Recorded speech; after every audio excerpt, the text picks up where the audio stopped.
Mesdames et messieurs, bonjour à toutes et à tous. Bienvenue sur un nouvel épisode. Aujourd'hui, toujours le pasteur John Anosike. Eh bien, nous allons découvrir un peu la différence entre la parole vivante et la parole écrite. La parole vivante et la parole écrite. Alors, notre espoir ou ce que nous désirons, c'est qu'après ce court message, que votre perception de la lecture de la Bible change complètement, parce que quand vous allez écouter ce message, à la fin, vous allez changer votre manière de lire la Bible. Votre perception de la Bible va être transformée. Vous verrez et vous comprendrez les écrits de la Bible autrement. Au nom de Jésus-Christ, Amen. Regardons un peu l'expression révélation. C'est quoi la révélation? Parce que si vous ne comprenez pas ce que c'est que la révélation, vous pourriez ne pas comprendre ce que c'est que le ministère de la révélation. Alors, la plus simple façon de définir la révélation, selon le livre de Éphésiens chapitre 1, verset 17, qui dit ceci: « Afin que le Dieu de notre Seigneur Jésus-Christ, le Père de gloire, vous donne un esprit de sagesse et de révélation dans sa connaissance. » Donc, on peut dire de cette illustration que la révélation est un esprit. Donc, il y a ce qu'on appelle l'esprit de la révélation. Et il est impossible d'avoir une révélation sans avoir une rencontre divine avec l'esprit. Donc, l'esprit de la révélation est le gardien de tous les établissements, de tous les principes du logos de Dieu, c'est-à-dire de la vie de Dieu. Donc, l'esprit de la révélation n'est pas seulement un portail pour avoir accès au plan de Dieu. C'est également le canal par lequel tout homme qui a été qualifié par notre Dieu le Père pour avoir accès aux dimensions éternelles de Dieu, où les intentions et les plans de Dieu ont été établis avant même la création. Donc, l'esprit de la révélation est le gardien du portail qui mène aux révélations, c'est-à-dire aux plans éternels de Dieu, d'accord? Des choses, des vérités ou des réalités qui ont existé avant même la création. Avant qu'un homme ne puisse avoir accès à ces dimensions éternelles de Dieu,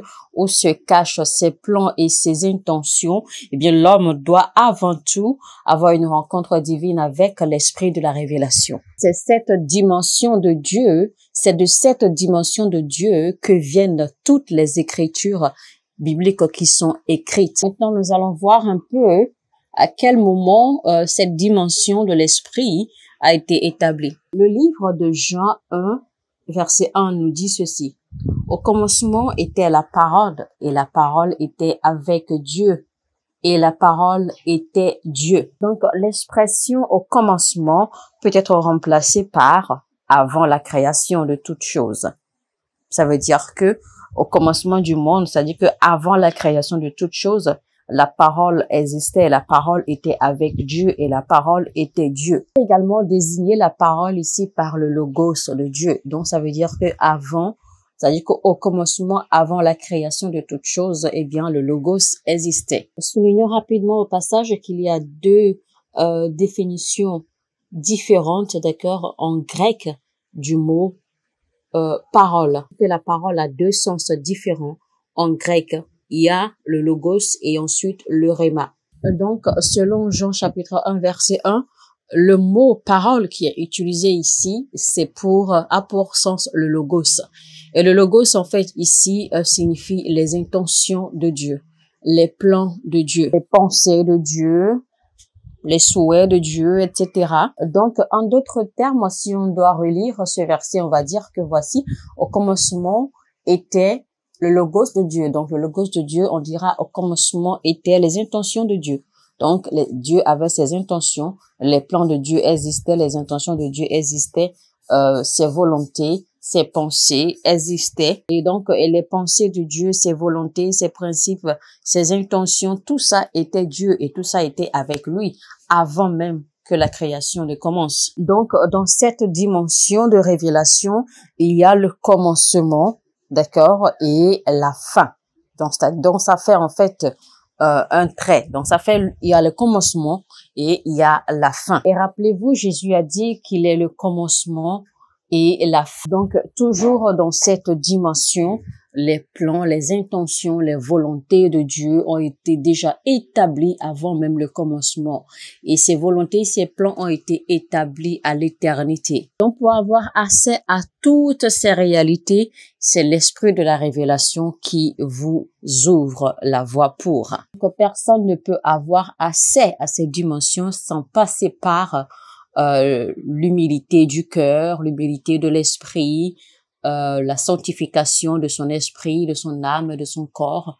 Personne ne peut avoir accès à cette dimension, d'accord, sans passer par la purification et la sanctification de son être entier. Parce que il faut être qualifié, d'accord, pour recevoir l'esprit de la révélation et avoir accès à ces dimensions. La première chose qui qualifie un homme pour avoir accès à cette dimension, c'est-à-dire les dimensions de révélation, va commencer tout d'abord par la volonté, d'accord, à un homme, c'est-à-dire par la volonté qu'un homme a de respecter et de garder les principes, les commandements de Christ. Quels sont les commandements de Christ? Les commandements de Christ sont une portion des plans éternels de Dieu qui ont été révélés par Jésus, par les lettres de Paul, par les lettres de Pierre et aussi les apôtres. Et ces plans, ces commandements sont également révélés dans une portion de l'Ancien Testament. Quand nous étudions les Écritures de la Bible, ils portent un certain degré des plans, des volontés ou des désirs ou des pensées révélées de Dieu. Et si tout homme ou toute femme sur terre doit respecter, d'accord, ces révélations ont été décrites dans les Écritures bibliques et que l'on s'engage à obéir à tout ce qui est écrit dans les Écritures, c'est-à-dire à ces commandements, aux plans, aux pensées de Dieu révélées dans les Écritures, l'on sera qualifié d'avoir accès aux dimensions de révélation par l'esprit de la révélation. Alors tout ceci établi, ceci nous ramène à la deuxième phase. Rappelez-vous, il est écrit dans le livre d'Hébreux que la parole de Dieu est vivante. Hébreux 4:12, la parole de Dieu est vivante. Mais qu'est-ce que cela signifie? Quand on dit cela, bien beaucoup pensent simplement que la parole de Dieu est puissante, tout simplement non. C'est au-delà de cela, c'est bien au-delà de cela. En fait, l'auteur du livre des Hébreux, quand il disait que la parole de Dieu est vivante, c'est de nous faire comprendre que chaque écriture de la Bible, chaque portion, chaque verset, d'accord, des écritures dans la Bible est en vie, c'est-à-dire est vivant, voilà, est vivant dans une dimension, c'est-à-dire que les paroles qui sont écrites dans la Bible sont vivantes, mais dans une dimension donnée, c'est-à-dire dans une dimension spirituelle donnée.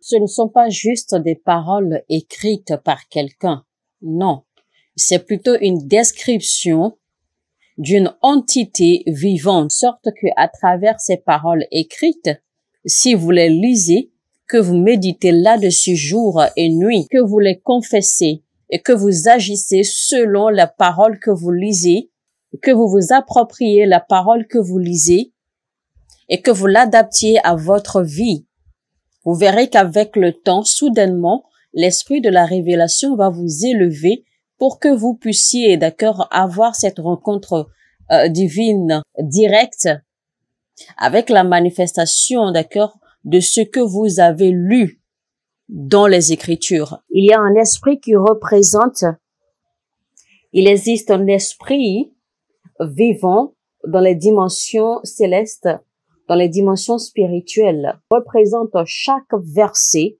des Écritures bibliques. Donc, chaque verset de la Bible est une créature vivante. Donc, Dieu veut que nous lisions ces versets, que nous méditions sur ces versets, que nous ayons une communion avec ces versets quotidiennement. Donc, vous devez cultiver une communion avec les Écritures bibliques et rester là-dessus, méditer là-dessus quotidiennement jusqu'à ce que vous rencontriez, d'accord, eh bien, la représentation ou la personnification de ces versets que vous lisez quotidiennement dans les règnes, dans les dimensions spirituelles de Dieu. Toutes les Écritures bibliques ont des représentations dans les règnes spirituels de Dieu. Donc, les écritures bibliques ne sont pas à lire juste de façon platonique. Parce que le problème, c'est que la plupart lisent les versets bibliques, la plupart lisent la Bible au jour le jour sans pour autant développer une relation, d'accord, avec les versets bibliques. Donc, tout ceci maintenant va nous conduire à une plus profonde compréhension que les paroles écrites constituent la porte d'accès à la parole vivante.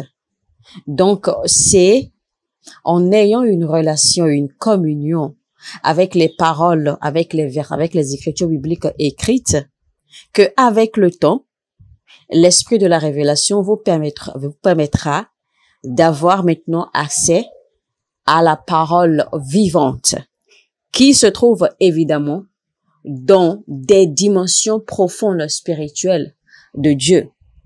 Parce que j'ai dit tantôt que chaque verset, chaque écrit de la Bible a une représentation spirituelle d'une personnalité dans les dimensions spirituelles de Dieu. Voilà la raison pour laquelle il ne faut pas juste lire les versets de façon platonique, mais il faut les lire, méditer là-dessus, penser là-dessus quotidiennement, développer une relation avec quotidiennement, jusqu'à ce que l'esprit de la révélation nous ouvre maintenant la dimension du réma, la dimension de la révélation pour maintenant accéder à la représentation personnifiée de ce que nous lisons, de ce qui est écrit. Et c'est ainsi que nous allons pouvoir maintenant expérimenter ce qui est écrit, d'accord, de façon vivante dans les dimensions spirituelles.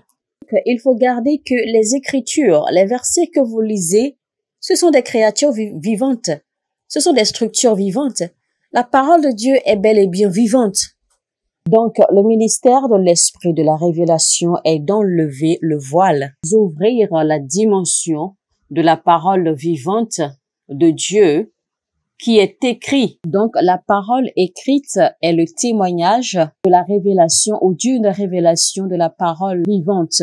Donc, quand vous étudiez la parole de Dieu, quand vous étudiez votre Bible, il ne faut pas seulement la lire de façon platonique. Il faut plutôt demander toujours à Dieu de vous donner la révélation de ce qu'il dit à travers les lignes que vous lisez, de vous ouvrir, de vous donner la grâce et de vous ouvrir la révélation pour que vous puissiez rencontrer, pour que vous puissiez avoir cette rencontre divine, d'accord, avec la représentation de la parole écrite que vous lisez dans les règnes spirituels de Dieu. Et si désormais vous commencez à lire la parole de Dieu ou apprendre la parole de Dieu comme je suis en train de vous l'enseigner maintenant, vous serez émerveillés des résultats que vous allez avoir après une certaine saison ou après un certain, parce que après un certain temps, vous allez commencer à avoir des rencontres divines. Donc, chaque fois que vous voulez lire votre Bible, ne la lisez plus de façon platonique. Lisez-la avec d'intention. Lisez-la avec volonté. Lisez-la avec un objectif précis que vous voulez avoir la révélation qui se cache derrière les écrits que vous lisez. Et vous allez voir, vous serez surpris que si vous continuez cet exercice et que vous le faites de façon régulière, quotidiennement, avec du sérieux, la sincérité, et que vous méditez vraiment sur les versets que vous lisez et que vous priez, que vous demandez que Dieu vous aide, que Dieu vous donne la révélation qui se cache derrière, vous serez surpris, d'accord, des résultats que vous allez avoir après un certain temps de pratique. Donc, vous lisez, vous étudiez, vous prenez des notes, vous méditez là-dessus. Et il faut savoir aussi que ce n'est pas quelque chose ce n'est pas quelque chose d'automatique ou quelque chose de pratique. Non. C'est quelque chose qui demande, c'est un exercice qui demande beaucoup d'abnégation de vous.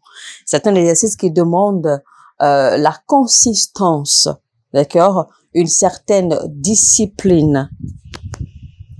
Parce que vous avez besoin, d'accord, de demeurer là-dessus, de méditer là-dessus pendant longtemps, avec un cœur ouvert et sincère que vous désirez vraiment recevoir la révélation qui se cache derrière. allez voir qu'avec le temps, quand vous allez commencer à avoir des rencontres divines, au moment où vous allez finalement rencontrer la parole vivante, c'est-à-dire la représentation réelle dans les règnes, dans les dimensions spirituelles de Dieu, des versets ou des écritures sur lesquelles vous êtes en train de faire votre méditation, dès que vous allez avoir cette rencontre divine, d'accord, parce qu'en fait, ce sera un vécu de ce que vous avez lu, vous allez le vivre dans les rêves, parce que Dieu va vous permettre de le vivre, de le voir clairement se manifester dans les règnes célestes, dans les règnes spirituels. Et une fois que cela se produit, eh bien, ça devient une partie de vous. Ça fait désormais partie de votre conscience, parce que ça reste